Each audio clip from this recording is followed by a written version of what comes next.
आपने देखा भी पहलगाम घटना हुई, हमारे ओवैसी साहब कितने मजबूती से भारत सरकार के साथ खड़े, ये हमारी एकता है। कुछ लोग राजनीति करने वाले, उन्हें तो मौका चाहिए, उन्हें अयोध्या का मंदिर हो तब मौका चाहिए, उन्हें 370-35 से हटे तब मौका चाहिए। तांत्रिक तरीके से लड़ेंगे हम, सुप्रीम कोर्ट में लड़ेंगे हम, बहस करेंगे हम, संसद में वाद करेंगे, विवाद करेंगे, हम मंच लगाएंगे, हम बोलेंगे, हम भाषण करेंगे, चुनाव लड़ेंगे, विरोध करेंगे, सब कुछ करेंगे।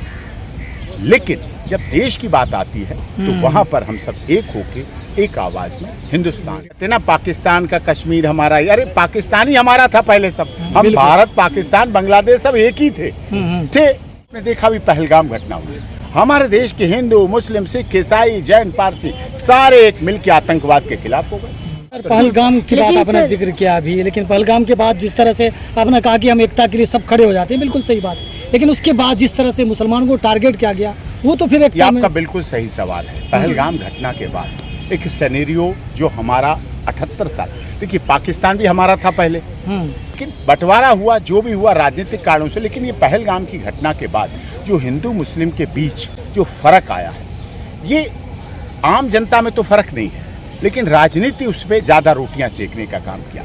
आप देखिए आम जनता में अभी भी कोई फर्क नहीं।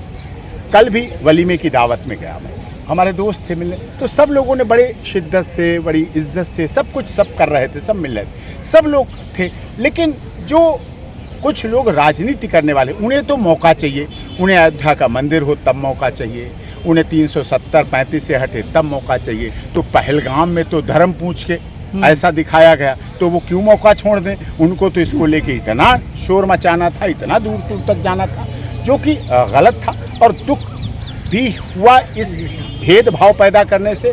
सुख क्या हुआ, जो मरने वाली की विधवा थी, मरने वाली की एक विधवा थी, उसने साफ तौर पे कहा हमें मुसलमानों ने भी बचाया, हमें सुरक्षा दी और दी। जरूरत होती वहाँ भाई नहीं होते, वहाँ मायका नहीं होता, वहाँ ससुराल नहीं होती, वहाँ परिवार नहीं होता, वहाँ तो उनके लिए भी। लेकिन सर जब ऑपरेशन सिंदूर हुआ उसमें भी तो हिंदू मुस्लिम कर रहे लोग मंत्री हैं भाजपा के, वो तो गलत है। माननीय सर्वोच्च न्यायालय में उनको फटकार लगाई ना, एसआई गठित हुई थी, जांच हो रही है, लेकिन सर गिरफ्तारी नहीं होती सर।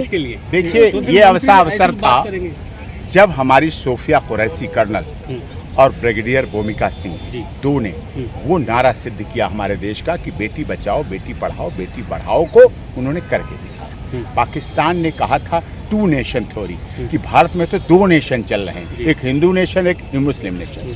एक अकेली हमारी कर्नल जो सेना की, आज तो कर्नल नहीं बनी, जमाने से थी कर्नल, और उसने अपनी आर्मी की सैन्य भाषा परिभाषा को सिद्ध करते हुए पाकिस्तान को बता दिया हम 2 नेशन नहीं हैं, हम वही शहीद अशफाकुल्ला खां, वही डॉक्टर APJ कलाम, हमारे डॉक्टर APJ कलाम देश के मामूली राष्ट्रपति मुस्लिम नहीं थे, वो हिंदुस्तान के राष्ट्रपति थे, 130-40 करोड़ लोगों के राष्ट्रपति थे। अब्दुल हमीद ने युद्ध लड़ा, जीता भारत के लिए, तो किसके लिए लड़ा? मुस्लिम के लिए? नो, भारत के लिए लड़ा, भारत का एक सैनिक था। तो भारतीय मुसलमान अशफाकुल्ला खां ने लड़ा, अशफाकुल्ला खां ने लड़के किया, देश के लिए आजादी की लड़ाई लड़ी। आज शहीद आजम है, अगर भगत सिंह है तो रोशन सिंह है, तो अशफाकुल्ला खां को भी बराबर इज्जत। लेकिन सर देश की बेटियों का अपमान करने के बावजूद भी गिरफ्तारी नहीं होती। एक तरफ प्रोफेसर अली खान की गिरफ्तारी हो जाती है, लेकिन दूसरी तरफ विजय शाह अभी भी सिर्फ जांच के दायरे में है। नहीं देखिए, अब NIA जांच कर रही है, अधिक से अधिक जांच एजेंसियां, धाराएं तो सर दोनों पर ही सिमिलर है, दोनों तो है, लेकिन हम वो सवाल अभी उठाने की स्थिति में नहीं है। प्रशासनिक सवाल है, शासन है, कर रहा है, क्या कर रहा है, क्या नहीं कर रहा, वो अलग विषय है। लेकिन हाँ, दूध का दूध, पानी का पानी होना चाहिए, जांच सबके सामने आनी चाहिए। इस देश में सभी का खून शामिल, यहाँ की मिट्टी में किसी का बाप का हिंदुस्तान नहीं है, तो उस भावना को सबको रखना भी चाहिए, समझना भी चाहिए, मानना भी चाहिए, और उसे ग्राउंड जीरो पर उतारना भी चाहिए, दिखना भी चाहिए।